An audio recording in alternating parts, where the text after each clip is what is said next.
Hey, what is up, you guys? Welcome to the Femboy fishing interview, where today I will be interviewing none other than Femboy Fishing. What's up? How are you doing in these Corona times? Pretty good.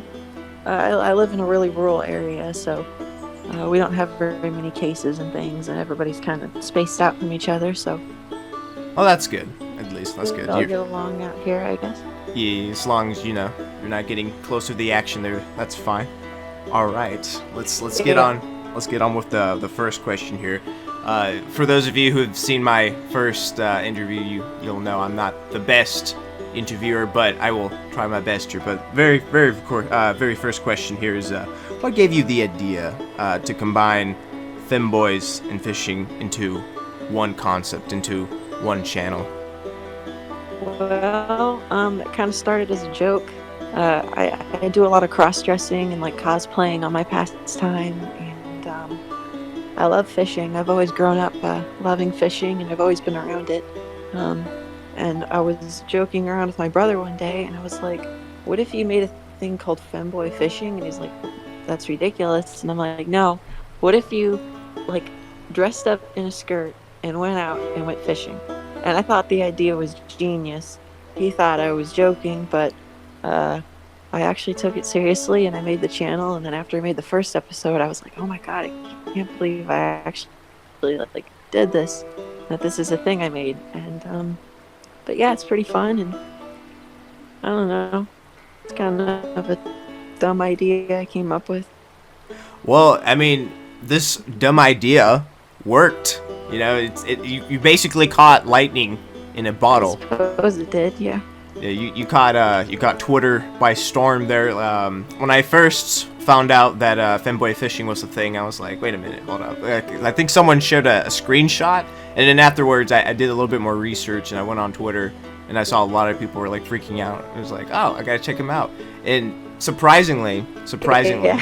I was like, whoa, this guy actually makes good content, you know, because I thought it would be something else. Like, I thought it would just be like the run-of-the-mill kind of stuff, but it actually was pretty good. Like, you actually do a lot of subtle stuff for sure, which I like.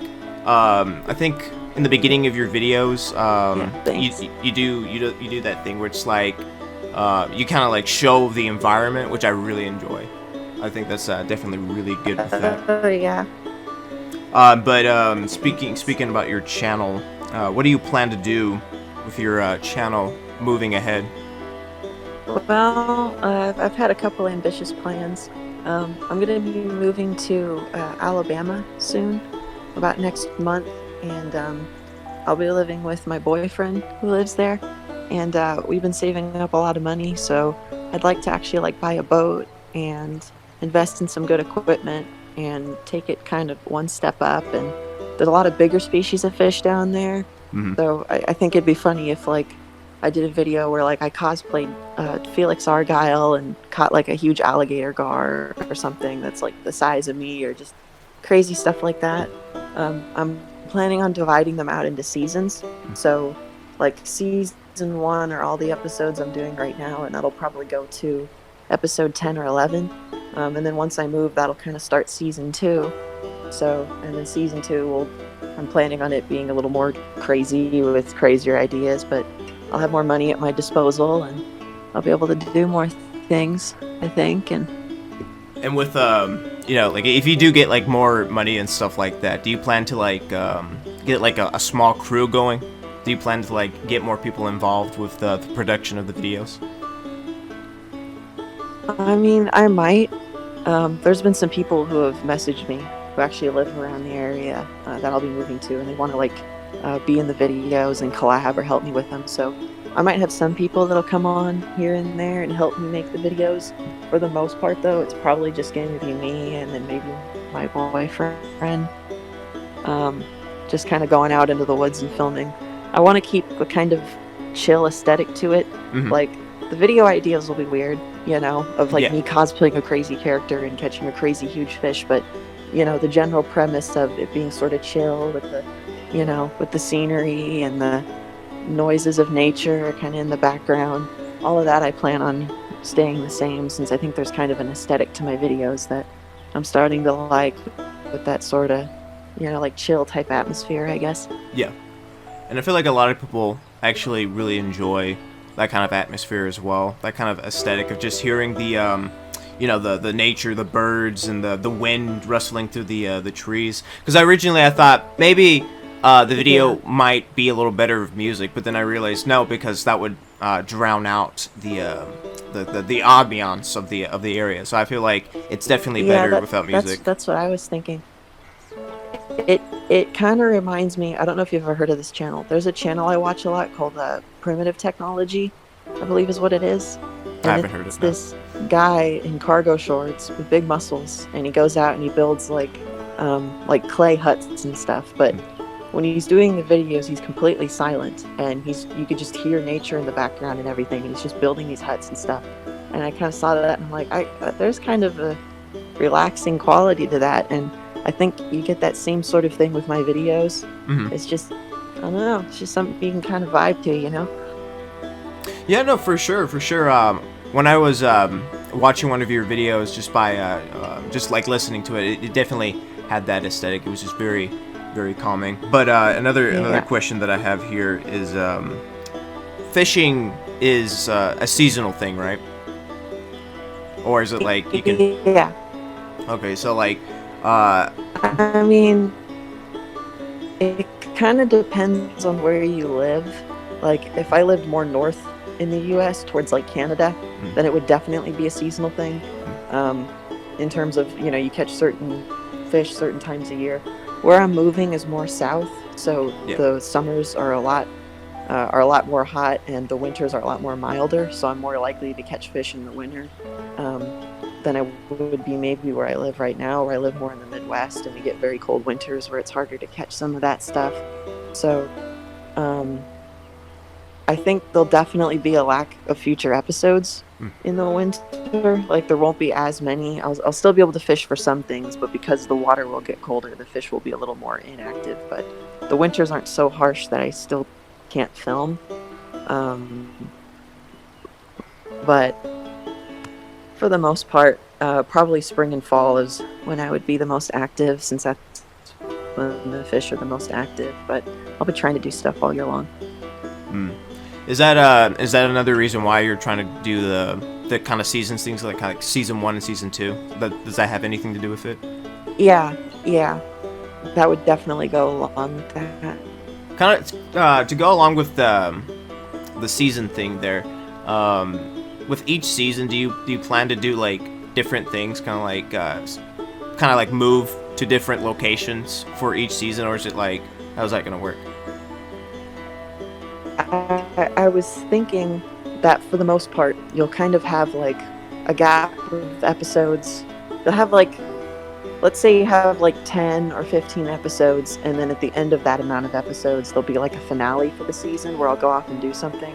Like, there'll just be 15 regular episodes, and then those episodes kind of build up to maybe me going like saltwater fishing, or, you know, something that's like a special like that. And then that'll kind of cap off the season. So that's my initial plan. I'm still not 100% sure yet where I want to take things. Some seasons might be longer than others, and yeah.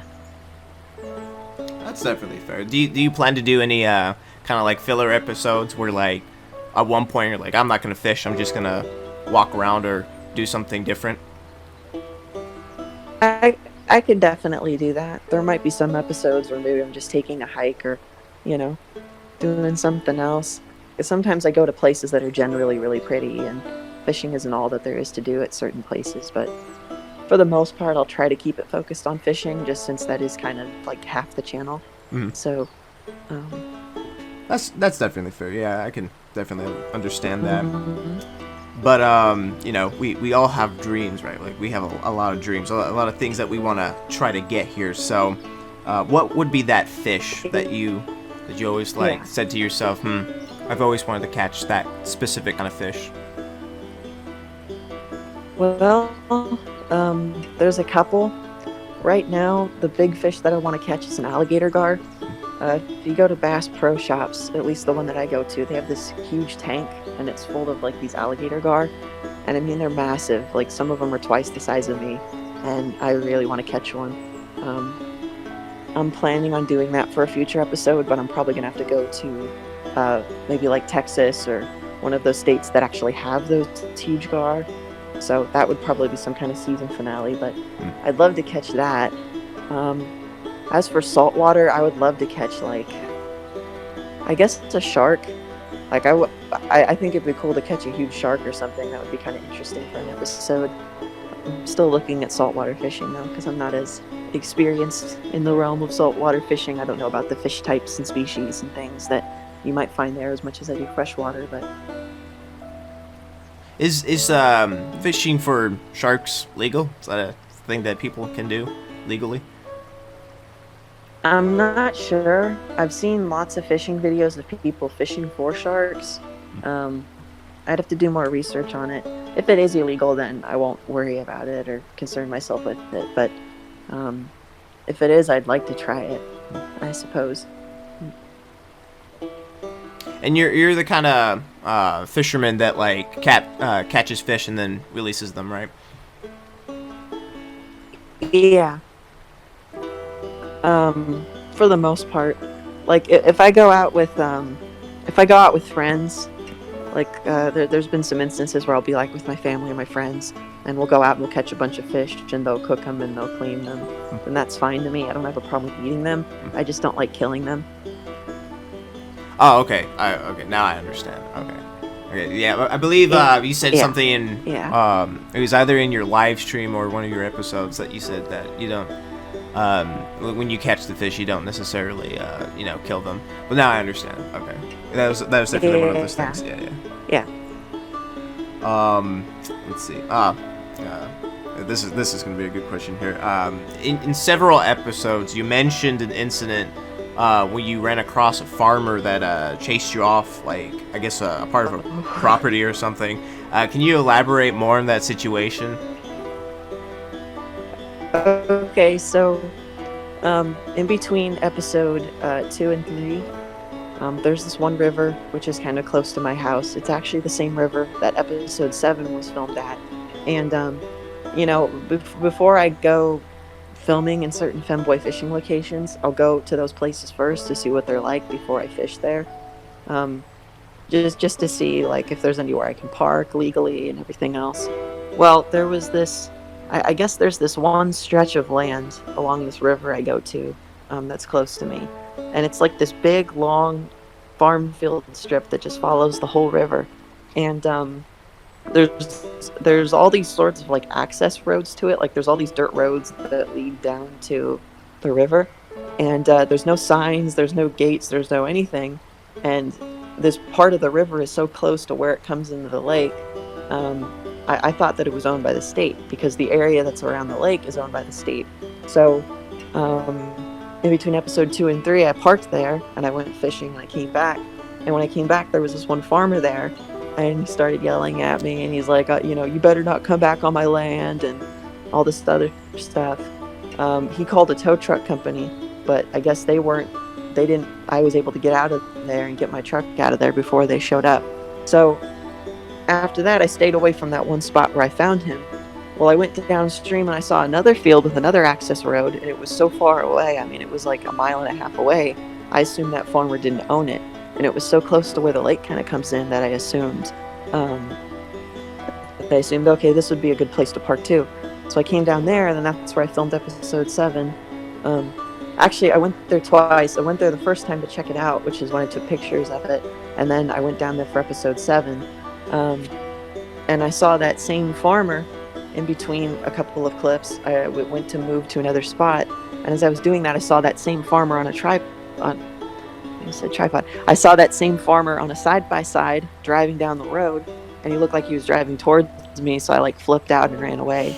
And then I guess later, after I filmed that episode, I was recently I've been at that river, but I've been like way farther downstream to the point where I know I'm on the state-owned lands. That's where I filmed the last episode. Um, but I was driving on the dirt road, kind of close to where that area was, and that same farmer stopped me, and he said, "Hey, if I ever see you in this area again, then I'm gonna call the cops." So I was like, "Okay." So pretty much after that last episode, I don't think I'm ever gonna film at that river again. Which, legally speaking, I was legally in the right, at least for the last episode. Mm. But for those first two times that I got chased down by him, I didn't know they were private property, and I also didn't know that he owned this entire long strip of land that was all across the river, because it just seemed really weird that he would own that much property. And not to mention, he had like no signs or anything else that would indicate that it was private property. It just looked like a field with a road going through it. So, but I'm gonna try to stay away from that area in the future, because I think this farmer has a grudge against me now and doesn't want me down there. So. No, yeah, that's absolutely understandable. You know, I think for me, if that guy like chased me down or just like said something, I'd probably never go back there again. So you got some balls on you guys. Just like, you know, the first time I was like, yeah, fine. That's pretty good. That's pretty good. What does he look like? Does he look like your typical like redneck, or does he look like your like just like anyone else? I guess he kind of looks like a redneck. He's got like this shorter sort of beard with like a Bass Pro Shops hat. At least last I saw him, and he wears like flannel. He kind of looks like your typical farmer that you might find around where I live. Kind of talks with an accent. Yeah, a southern accent. I live around a lot of farmers. Sort of a southern accent. There's like it's not totally southern. It's more like a mix of like southern and hillbilly. There is a difference there. It's not a huge difference, but it's just a slight little accent, a slight little overtone. If that makes any sense. Yeah, no, yeah, that makes sense. You know, I wonder if you'll encounter those same situations here in Alabama. I feel like Alabama gets a lot of shit for a lot of reasons. I could say, for my time of living here, I'm just like, it's a nice place. The people can be nice. They can be ugly sometimes. But you plan to go deeper in the South, right? Yeah. There could be some trouble there. I don't know. There could be someone that could be like, There definitely is, but that's a part of why my boyfriend's gonna come with me in future episodes. Oh, as protection. He's kind of like my bodyguard that stands in the back and makes sure that I'm okay. It's not so bad where I live right now, but I'm definitely gonna need to have somebody with me in future episodes for that reason. Yeah. Also, he's concealed carry, so if anybody really tries to threaten me, then I'll at least be protected in that regard. But I don't know. I think it kind of adds. I don't know if this is a weird thing to think, but my whole channel kind of feels like an oxymoron. It really does, because I've watched so many fishing YouTube channels and stuff, and there are always these big tough guys or these big Southern guys, and then, I'll be living in Alabama, surrounded by all these Southern fishing type guys, and I'm just that one weird niche person that's just wears a skirt and goes fishing. And I don't know, I feel like living in Alabama kind of adds to the weird oxymoron aesthetic that my whole channel gives off, if that makes any sense. No, absolutely. I will say though, I've seen people who are like scrawny, short, who have fish. I remember seeing a picture of a schoolmate of mine. He was holding up a fucking fish that was like bigger than him. I was like, who caught who? Like, did the fish catch you or did you catch him? I don't know. But I really do hope though you'll stay safe, especially in the deep South there. I don't think you'll run with a lot of trouble as long as you're aware of like what's owned, like state owned and private property. Yeah. It's very difficult where I live, because I live so out in the sticks that it's kind of hard to determine what's owned by the state and what isn't. I also live by like a whole national forest, so some places are owned by the Forest Service, some places are owned by, like on private lands by different people. It's a very difficult thing to figure out, and people don't always make it very clear that certain things are private property or not. Yeah. So, but it is really pretty out here, though. Where you live, or over here in Alabama? I'm going to be moving to Alabama. My current state right now is Missouri. Missouri. I'll be moving from Missouri to Alabama. Yeah, Alabama definitely is a very beautiful state, I will say. There's a lot of nice sceneries to go to, for sure. Now, you mentioned that you watch a lot of YouTubers, right? Like, a lot of fishing content creators on YouTube. Do you talk with any of them? Yeah. No, I'm kind of trying to get them to. There's a lot of bigger YouTubers. Like, there's like one is named 618 Fishing. He's a big inspiration of mine to make my videos. I've been trying to get in contact with him, and he hasn't responded to any. And then there's another one called First State Fishing that I've tried to get in contact with.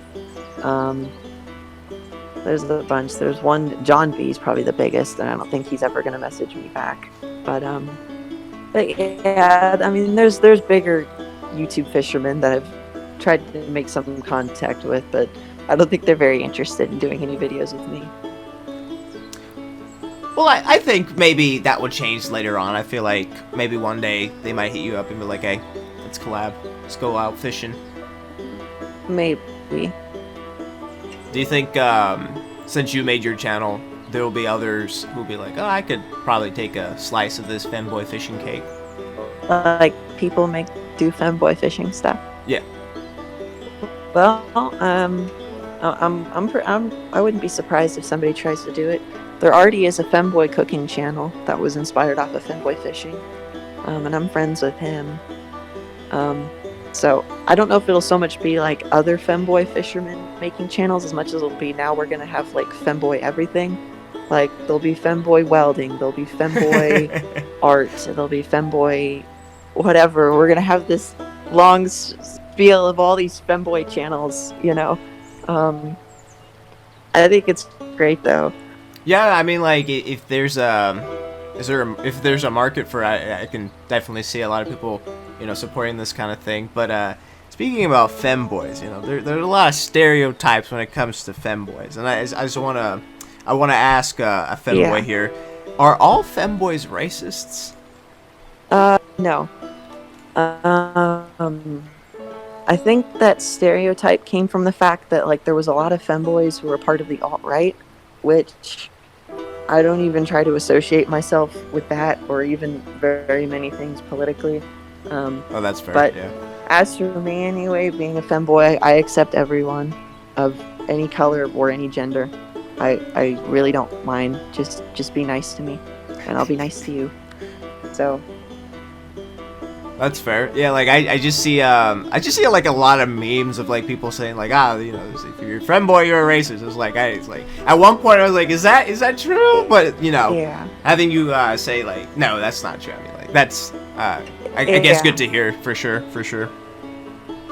Yeah. Now, if I walked into your closet, what would I see more of? Would I see more of women's clothing or men's clothing? Well, on the surface, you would see a lot of men's clothing, and then once you pull out a couple drawers, you would see lots and lots of girls' clothing. So, kind of equal, but more hidden when it comes to. I guess so. It's just it's mostly just has to do with where I live. I still live with my parents right now, and I've been trying to move out of the house for a few years now. Pretty much ever since I got out of high school, but they aren't particularly too keen on me being a femboy, so I have to kind of hide that stuff from them. Oh, so they don't know at all, or do they like think you are? They don't know about the channel, but they do know that I have a history of doing like femboyish things. Yeah, that was another question as well. I was like, what did the people around you think about the channel? But I guess they wouldn't know because they don't even know it exists. But So you're, I guess. Well, I mean, some people. Mm, Oh, well, some people around me do know about it. yeah. Like, obviously, my brother knows about it, Right. and there are some friends of mine, um, who are my age, who I know from the local town I live by. Mm. And there's this one girl who's a good friend of mine, and she knows about it, and she's been like going around the whole town, like telling all her friends about it. And actually, the reaction's been pretty positive, at least among like the youth with my channel, I suppose. Although I think they just think it's cool that there's like a person who makes videos, like fishing videos, in their community, and is like popular, and they think it's pretty cool. But mostly just the older adults, the grandpas, and the people like that around here. They don't know about it, and I don't know if I want them to know about it, to be honest. But Are you somewhat afraid that someone might say something to your parents, or do you not care particularly? I mean, right now I don't care very much, but that's just because I'm moving out next month. Right. So, I won't get too personal about my life issues and everything because it gets a little bit personal. No, that's fine. Yeah, But I am moving out. Like this last question that I have, it's a meme. It's basically a meme question. A lot of people have been asking this that I've seen. From my own community as well. It's like they've been asking me. I'm just like I don't know. But later on, do you plan to open up a OnlyFans account?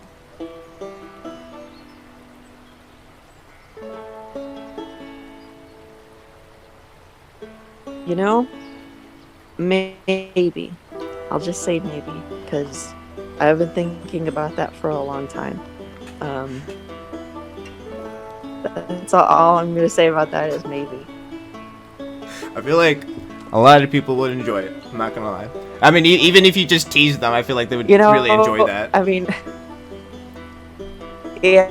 I mean, to be honest, I wouldn't even necessarily open an OnlyFans just because it's a good way to make money and people really want to see you naked. But yeah, a lot of it is just to prove to people that I actually am a femboy, because it's like there's this whole group of people that think I'm like a girl that's faking it, and it's kind of bittersweet because it's on one hand it's like oh, I feel amazing because like I passed as a girl, I've done my job well as being a femboy, but at the same time it's like, yeah, but what if like cancel culture tries to go after me or something, and then they try to cancel me because they think I'm a girl trying to like play off a femboy, even though I actually am a femboy. It's just, it's really funny to me, but it's almost like I want to make an OnlyFans just to prove to people, hey, I have male parts.